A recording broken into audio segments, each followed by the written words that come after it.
Ok. Bueno, pues el ozono es una forma molecular del oxígeno. El oxígeno, al estar desapareado en su última capa de electrones, le es muy cómodo unirse a otro oxígeno en un enlace que le da estabilidad. Sin embargo, algunas situaciones de la naturaleza hacen, y que vamos a ir entendiendo, hacen que a veces el oxígeno se forme en moléculas de tres átomos. Cuando esto ocurre, le llamamos a esta molécula ozono, uh-huh, que significa olor, y que es un gas de olor fuerte, sui generis, es decir, es muy particular su olor. Se parecería un poquito al cloro, sin embargo, no es igual al olor del cloro. Y cuando ustedes ya se acostumbran a olerlo, pues hasta lo reconocen en la naturaleza, porque por ejemplo en las playas, con la energía cinética del mar y todo eso, se genera a veces mucho ozono y uno reconoce el olor ya después de que uno está familiarizado con él. Es uno de los agentes más oxidantes que existen. Eh, es por eso que ha servido no solamente en la rama médica, sino en concentraciones elevadas, ha servido como agente blanqueador o desinfectante. Uh-huh. Desde los principios del ozono, que pudiéramos decir que en términos médicos iniciaron a principios del siglo XX y que fue utilizado en la Primera Guerra Mundial, y que además no había aparatos que otorgaban mucha seguridad en el escape del gas. Se empezó a observar desde el principio que inspirado, o sea, al entrar a la vía respiratoria, era muy irritante y dañaba el epitelio de los pulmones. Con eso les digo de entrada que una de las vías prohibidas de utilización de la ozonoterapia es la vía respiratoria, porque el ozono es muy irritante para la mucosa de la vía respiratoria y porque ya desde hace un siglo se pudo observar que irritaba en forma importante los pulmones de las enfermeras y de las personas que trabajaban con la ozonoterapia. Porque es importante mencionar que fue utilizada a principios del siglo pasado y después, pues con el advenimiento de la farmacéutica y todo eso, se inhibió su utilización y ahorita estamos ante un renacer en las últimas décadas del uso de la ozonoterapia.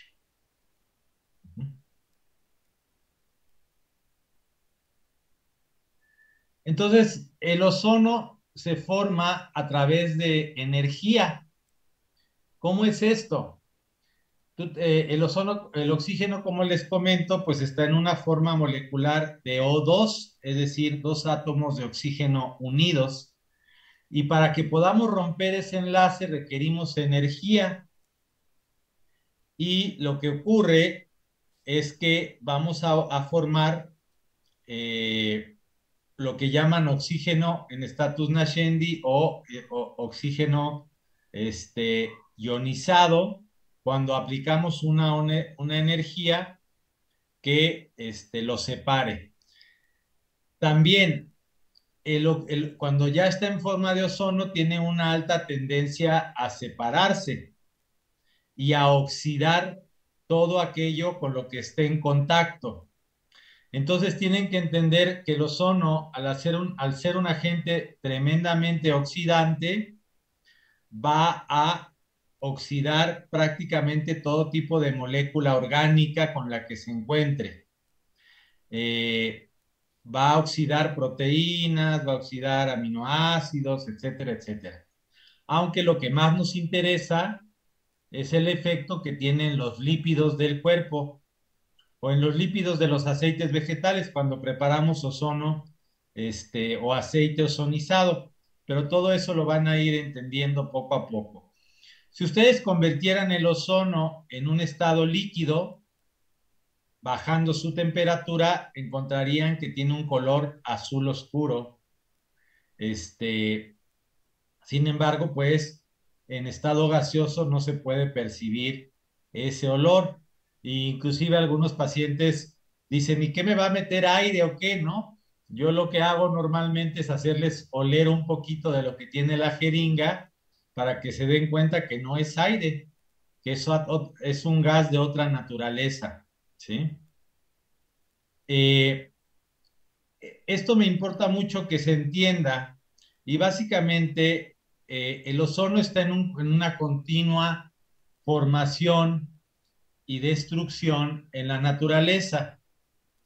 Es decir, la energía de la luz ultravioleta, por ejemplo, la energía cinética del mar, del movimiento del mar, la energía que se produce en una tormenta donde hay rayos eléctricos, va a provocar un fenómeno de ruptura del enlace que hay entre los dos átomos de oxígeno. A este proceso le llamamos ionización y es lo que nosotros imitamos, lo que ocurre en la naturaleza lo imitamos dentro de un aparato de ozonoterapia. Lo que provocamos es pasar oxígeno, meter una energía en la mayoría de los aparatos. Es una corriente eléctrica que rompe el enlace de oxígeno y convierte, déjenme sacar el lacercito, y convierte lo que era una molécula de O2 en dos átomos de oxígeno. Por pura probabilidad, al tratarse de unir nuevamente el oxígeno, va a formar un porcentaje de moléculas de O3, ¿verdad? Y que como le es incómodo a la molécula de ozono estar estable, es decir, es una molécula altamente inestable, va a tener una tendencia alta a romperse. Por eso es que cuando veamos la clase de farmacocinética del ozono, vamos a observar que el ozono, por ejemplo, en estado gaseoso, tiene una vida media de 40 minutos a 20 grados de temperatura. Es decir, a 20 grados de temperatura, a los 40 minutos, la mitad del ozono que hay en una jeringa ya se convirtió en oxígeno, otros 40 minutos, la siguiente mitad, y así es como se va deshaciendo el ozono. Es decir, es una molécula de muy corta duración. A mí me dio risa alguna vez escuchar que me dijeron, oiga, doctor, están vendiendo ozono en cápsulas en el metro. Y yo dije, ah, caray, pues yo creo que no hay nada allá adentro, porque el ozono es un gas con una alta inestabilidad y que seguramente, pues, en vez de ozono, lo que están vendiendo son capsulitas de oxígeno, porque ese ozono ya se destruyó, ¿sí? Y ya se convirtió de nuevo en oxígeno, ¿no? Este, Hay algunas formas de conservar, no el ozono, pero sí lo que el ozono produce. Por ejemplo, los aceites vegetales, cuando los ozonizamos y dejamos el efecto que dejó el ozono en estos aceites, y de esa manera hacemos que sea más duradero el efecto del ozono a través de ozonificar aceites vegetales, por ejemplo. Pero en sí mismo es una molécula altamente inestable. Entonces quiero que esa parte quede clara y de alguna manera pues también es una ventaja en el sentido de que no es industrializable ni en tabletas, ni en cápsulas, ni nada por el estilo, ¿no? Si no, la farmacéutica sí se hubiera interesado demasiado en el tema. Lisbeth Maldonado, por favor, adelante, tu pregunta. Buenas tardes. ¿Cuánto tiempo tiene la duración del ozono en los aceites vegetales y para qué se usan? En los aceites vegetales tiene una duración de 3 meses en medio ambiente hasta 2 años en refrigeración. ¿Y en qué se utiliza? En formas tópicas para tener un efecto similar al ozono, por ejemplo, en úlceras, en lesiones de la piel, se utiliza a nivel de las mucosas, por ejemplo, en gotas en los ojos, se puede introducir al conducto auditivo externo, se puede introducir intravaginalmente, se puede utilizar en cualquier manera, se puede ingerir también, por ejemplo, para temas de tubo digestivo alto, y bueno, en general, mucosas y epitelios que tengamos acceso fácilmente en el exterior del cuerpo, ¿sí? Y tiene Gracias. propiedades similares al ozono en el sentido de que es cicatrizante, dependiendo de su concentración. Cuando tengamos la materia de aceites, les voy a enseñar lo que es el IP o índice de peroxidación, que es lo que nos marca la concentración en la que está ese aceite ozonizado. Cuando lo utilizamos en mucosas, normalmente les recomiendo aceites más ligeros que aceites muy concentrados, que son los que utilizamos cuando lo que queremos es tener un efecto antibacteriano, por ejemplo. ¿Sí? Bueno, en 1840, el físico Christian Frederick Schonbein, trabajando con electricidad, con pilas voltaicas, en presencia de oxígeno, observó que se producía un gas y él le llamó ozono, que significa olor, no sé si en griego o en latín, significa olor. Y fue uno de los primeros que descubre lo que es el ozono. Uh-huh. Posteriormente a esto, se le empiezan a encontrar aplicaciones industriales. Por ejemplo, Werner von Siemens, a finales del siglo XIX, ya tenía unos primeros aparatos industriales para generar ozono y utilizarlo de manera industrial. Como yo les decía, en concentraciones muy altas, que serían tóxicas para el ser humano, podemos tener efectos para limpiar las aguas contaminadas, para blanquear la celulosa, para blanquear los textiles y bueno, aprovechar el efecto oxidante que tiene el ozono. Aquí es importante mencionar que es muy diferente un aparato industrial que un aparato de ozono médico, porque han pasado ya graves iatrogenias al tratar de utilizar aparatos industriales con fines médicos. Por ejemplo, supe de un caso aquí en Acapulco Guerrero, en donde había un personaje que tenía un aparato de ozono industrial y se dedicaba a embolsar, ¿cómo se dice?, colchones para utilizar la propiedad del oxígeno y matar a los ácaros y a todo lo que tuviera el colchón. Y luego se le hizo fácil utilizarlo para hacer embolsados en piernas, por ejemplo, de pie diabético, y lo que hizo fue pues, hacer una quemadura química en los pacientes, porque la concentración de ozono era exagerada.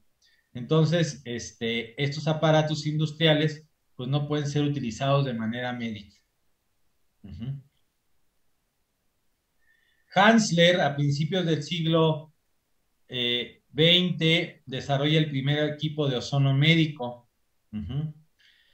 En sus inicios, como ya les platicaba al inicio, el ozono médico pues, estaba limitado por la inseguridad de los equipos y porque se escapaba mucho el ozono, y es cuando la gente se empieza a dar cuenta que, sobre todo el personal médico que atendía a los pacientes, se empieza a dar cuenta que es muy irritante para las vías respiratorias.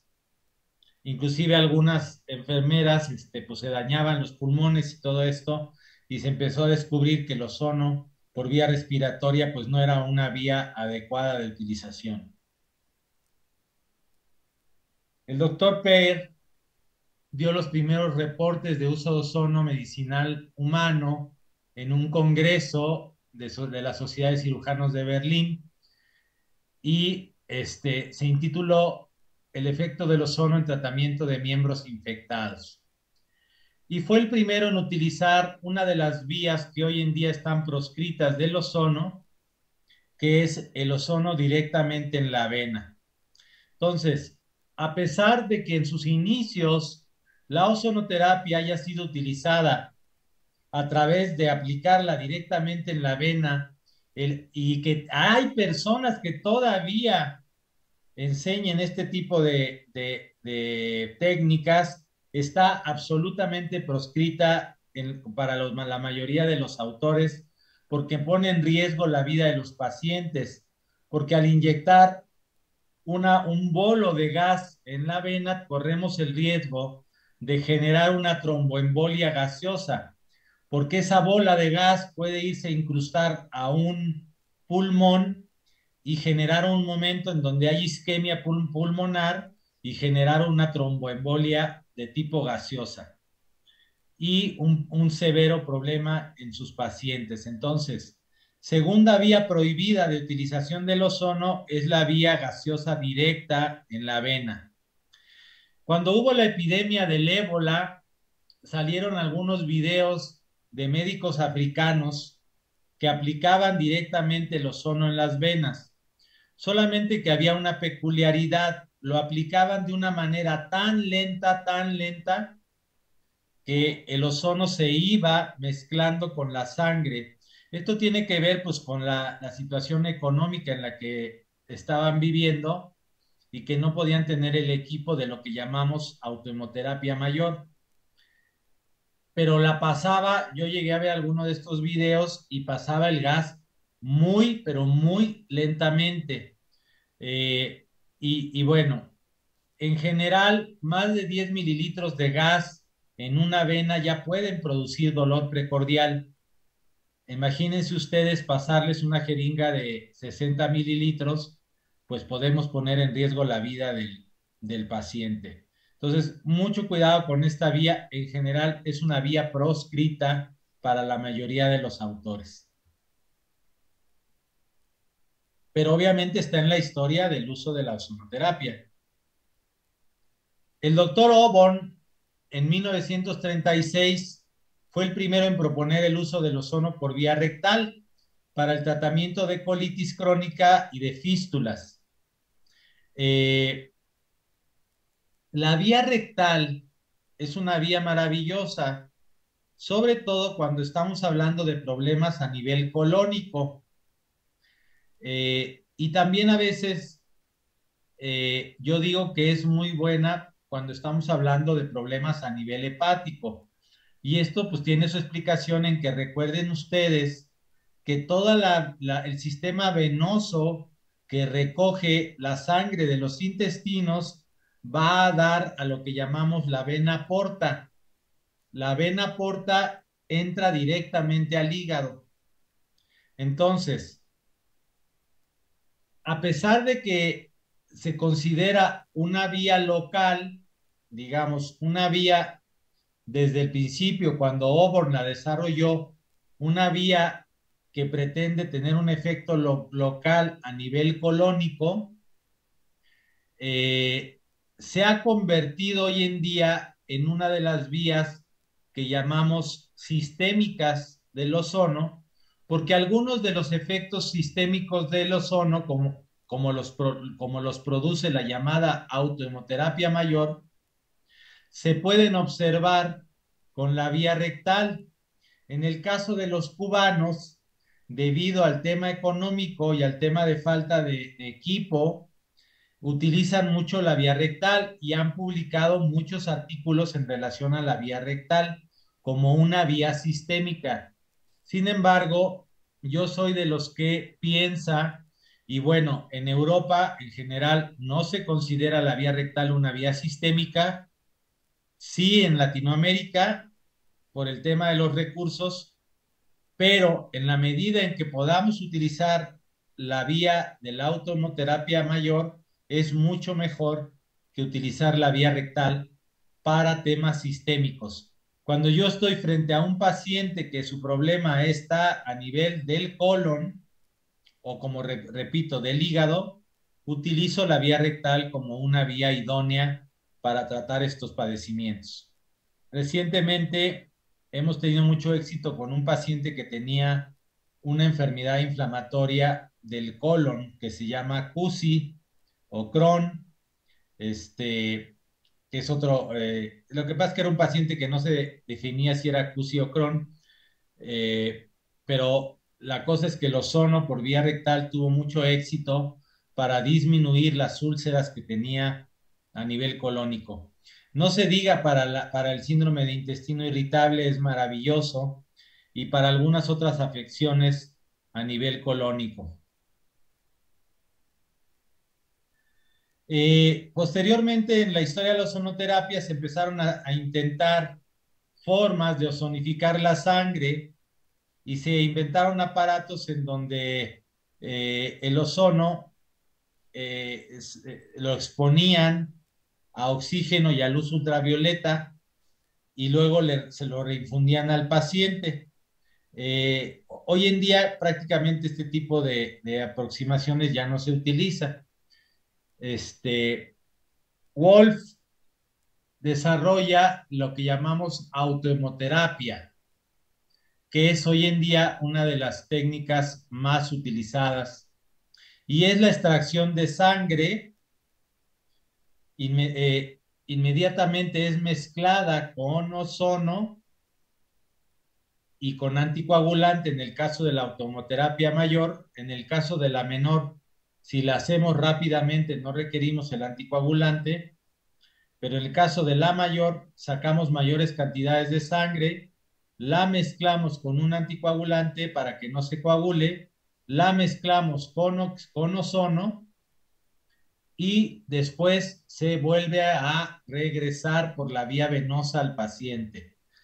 Esta es la reina de las terapias del ozono y en la que la mayoría de los efectos del ozono se ha observado, ¿sí? Esta es, digamos, la máxima y más importante de las terapias del ozono, la autohemoterapia, ¿ok?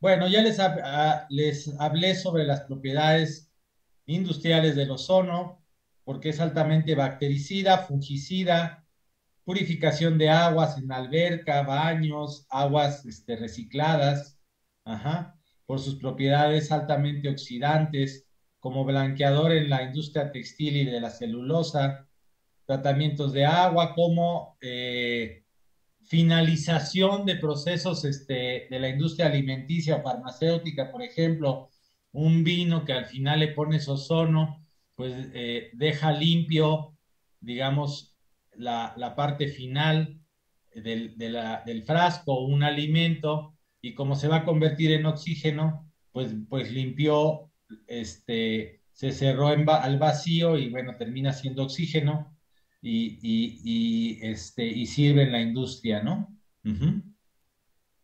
Es lo que dice aquí, botellas bocas de las botellas con ozono, en invernaderos para regular la radiación ultravioleta y bueno, se utiliza también para limpiar habitaciones. Aquí siempre hay un engaño porque hay aparatos que dicen que limpian el aire estando la persona presente. Entonces, me parece un absurdo porque la concentración que requerimos para que matara las bacterias y los virus del medio ambiente, pues tendría que ser muy alta y no tendría que estar la persona presente en el cuarto porque se moriría igual que las bacterias y los virus. Entonces, sí tiene esas aplicaciones, pero la lógica sería que si van a ustedes a limpiar un quirófano, una habitación o algo así con ozono industrial, pues no tendrían que estar ustedes dentro del lugar, sino tendrían que poner el aparato, a lo mejor con un timer o algo así, cerrar muy bien la habitación, el quirófano y limpiarlo de agentes microbianos y ya después dejar que el ozono se elimine o fluya, ¿verdad? Este, esto de aparatitos que sacan ozono y que limpian el medio ambiente, pues no están limpiando nada, ¿no? En cuanto a los microorganismos, ¿verdad? Porque la concentración que requerimos para matar microorganismos, pues tiene que ser por lo menos de 80 microgramos por mililitro, y si eso lo respirara el ser humano, pues se intoxicaría. Muy bien. Ujú. Vamos a entender esto que es importante. El ozono, cuando lo administramos en forma de solución. ¿Qué es una solución por definición? Un solvente y un soluto, ¿no? Acuérdense de los experimentos clásicos de la primaria, en donde ponemos agua y le ponemos sal y la disolvemos, ¿no? El solvente es el agua y la sal es el soluto.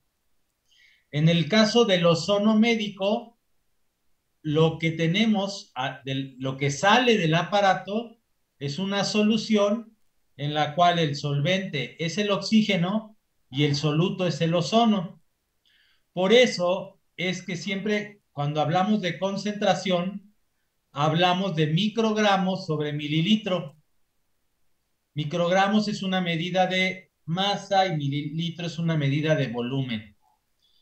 Y estamos hablando de cuánto de ozono hay en cuántos mililitros de oxígeno. En general, se dice que varía esta solución alrededor de entre 3 y 5% de lo que sale del aparato del ozono, ¿sí? Este, eh, entonces, lo que sale del aparato del ozono es una solución oxígeno-ozono, en donde la menor cantidad es el ozono, ¿sale?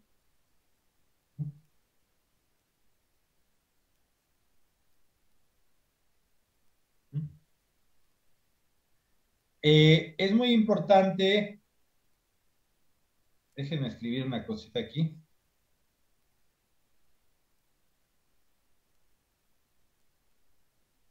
Eh, es importante considerar la generación del ozono a partir de oxígeno puro, oxígeno al 100%. No generamos ozono del aire. ¿Qué porcentaje tiene el aire de oxígeno? ¿Alguien me puede decir? 21%. Si nos va muy bien, ¿verdad? Si estamos aquí en Chilangolandia, ¿verdad? En la Ciudad de México, pues no creo que estemos a esa concentración por la contaminación, pero bueno, vamos a suponer, lo demás es nitrógeno y otros gases, ¿no? Entonces tienes muy poca cantidad de oxígeno para generar ozono, pero también tienes la posibilidad de generar óxidos de nitrógeno que pueden ser venenosos para el cuerpo humano. Entonces, la recomendación siempre es utilizar oxígeno puro prácticamente al 100% o 99%, que se los puede dar un tanque de oxígeno o algunos concentradores de oxígeno que rara vez alcanzan la pureza de un tanque de oxígeno. Por eso es que normalmente generamos ozono de un tanque de oxígeno con oxígeno al 100%, ¿sí? Para que no se intermedie ningún otro gas que esté ahí en el aire, ¿verdad? Y perdón, pero en el aire viaja hasta excremento, ¿verdad? Entonces no lo vamos a meter en un aparato de ozono. Entonces, estos aparatos que se venden, por ejemplo, para purificar las verduras y todo esto, normalmente se utilizan jalando el aire del medio ambiente. Y bueno, pues tienen una utilización ahí práctica en la cocina, pero no los podemos utilizar para generar ozono médico. Ujú. Como les decía, el ozono al ser inspirado es irritante y a concentraciones fuertes puede ser letal. Es decir, puede generar un pulmón de choque, un pulmón inflamado, un edema pulmonar y ser algo grave, ¿no? Ujú. Por eso es que los aparatos de hoy en día tienen incorporado lo que llamamos un destructor. ¿Qué es un destructor? Cuando utilizamos la perilla para que conecta la salida del ozono a la jeringa, esa misma perilla puede redirigir el ozono a una zona dentro del aparato que le llamamos destructor. ¿Qué es el destructor? Pues nada más que una cámara de carbón activado que lo que hace es interaccionar con el carbón, destruir el ozono y convertirlo en CO2. Mientras nosotros estamos jalando el ozono de la jeringa y vamos poniéndolo hacia el destructor. Y eso evita que el ozono escape al medio ambiente y sea una fuente de irritación para las vías respiratorias. Entonces, el ozono es inmediatamente, cuando lo ponemos en contacto con la sangre humana, reacciona inmediatamente con todos los componentes químicos de la sangre y va a tener un efecto pues prácticamente en segundos o minutos, pudiéramos decir, cuando está en contacto con la sangre humana. El ozono va a interaccionar con las moléculas antioxidantes del cuerpo, va a ser destruido por ellas, pero solo un porcentaje del ozono va a ir a lo que nosotros consideramos el blanco principal del ozono, que son los ácidos grasos poliinsaturados, ¿sí? Y que al interaccionar con ellos en cuestión de segundos y minutos, va a convertir lo que era ozono en dos metabolitos fundamentales, el peróxido de hidrógeno y los ozónidos, que los vamos a ir estudiando conforme vayamos avanzando. Pero el ozono en contacto con la sangre interactúa de inmediato con todas las moléculas de la sangre. Uh-huh. eh, ah, la concentración. Eh, la concentración del ozono tiene efectos muy específicos y no debemos de considerar jamás la mentalidad que tenemos normalmente en la farmacología, en donde a más dosis, mayor respuesta. En el caso del ozono, al ser un agente tóxico, va a respetar las leyes de la toxicología y de la hormesis, y esto nos indica que hay concentraciones óptimas para cada uno de los efectos que buscamos en el ozono. Entonces, no es que a mayor concentración, mejor efecto vamos a tener, más bien es que a la concentración específica es el mejor efecto que vamos a obtener. Y esas concentraciones las van a ir aprendiendo durante el curso. Por ejemplo, nunca podemos comparar la concentración que podemos aplicar tópicamente en un paciente, por ejemplo, en un embolsado, en un paciente con un pie diabético infectado, en donde podemos utilizar concentraciones de 80 microgramos por mililitro que tendrían un efecto para matar bacterias. Jamás utilizaríamos esa concentración a nivel de la sangre, y menos si el paciente es un paciente crónico degenerativo, en donde nosotros ya podemos pensar que tiene estrés oxidativo y deberíamos de empezar en concentraciones bajitas de 10 o 15 microgramos por mililitro, ¿sí? Entonces, para cada tema va a ser importante entender los efectos del ozono y tener la sagacidad y el conocimiento de aplicar la concentración más adecuada del ozono. Bueno, en esta presentación hay algunos efectos del ozono que vamos a ver, vamos a ir viendo, como el efecto reológico, El efecto reológico es un efecto que yo le llamo el efecto pentoxifilina, ¿no? ¿Qué es lo que hace la pentoxifilina? El efecto reológico del ozono es un efecto que ocurre a nivel de la membrana del eritrocito que le permite ser más flexible y eso le permite que el eritrocito pueda penetrar en capilares más pequeños, apachurrarse, por decirlo de alguna manera, entrar en capilares más pequeñitos y alcanzar más una irrigación mayor del cuerpo, de la sangre del cuerpo, ¿no? Eh, um,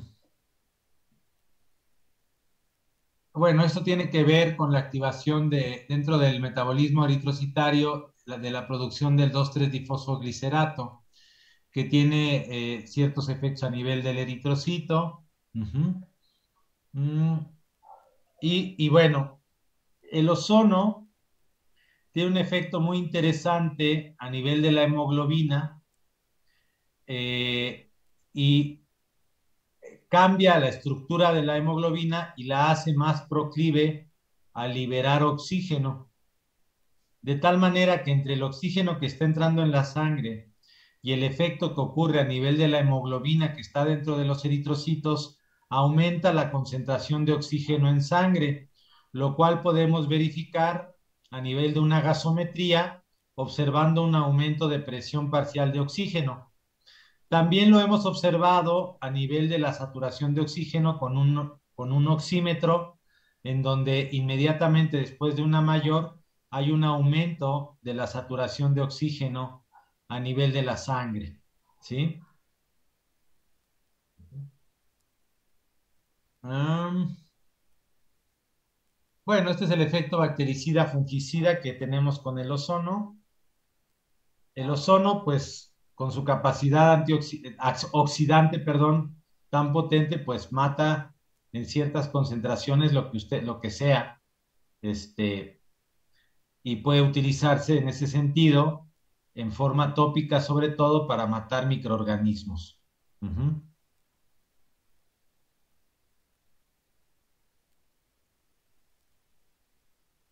Micosis, tratamiento de úlceras infectadas, abscesos, quemaduras, etcétera. Ujú. En el caso de infecciones sistémicas, pues en realidad esta presentación está un poquito antigua. En realidad, nosotros no tenemos un efecto normalmente con las concentraciones que utilizamos para matar directamente microorganismos.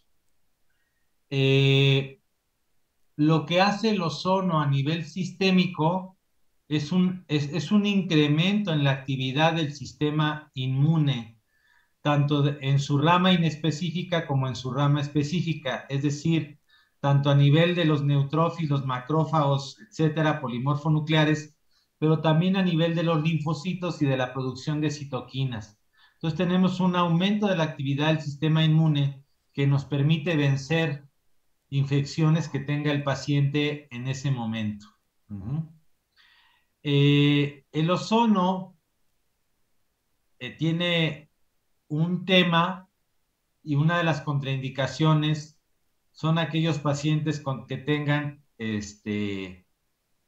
deficiencia de de la glucosa 6-fosfato deshidrogenasa, que le llaman favismo, que va a hacer que el ozono provoque una inestabilidad en los eritrocitos, que los pueda destruir con mayor facilidad. Entonces, esta enfermedad es una de las contraindicaciones del ozono. Uh-huh. Eh, bueno, mm, ok. Otra de las cosas interesantes e importantes que hace el ozono y que vamos a dedicar toda una clase a eso es el efecto que ocurre a nivel del metabolismo, a nivel de lo que son las vías enzimáticas con las que destruimos y utilizamos las moléculas de la alimentación, como son las grasas, los lípidos y los carbohidratos, y generamos energía. El ozono tiene una capacidad metabólica muy interesante, transformando de metabolismo anaerobio a metabolismo aerobio y mejorando la producción de ATP. Y al hacerlo, reducir lo que llamamos estrés oxidativo por disminución de la producción de radicales libres o especies reactivas del oxígeno. Uh -huh.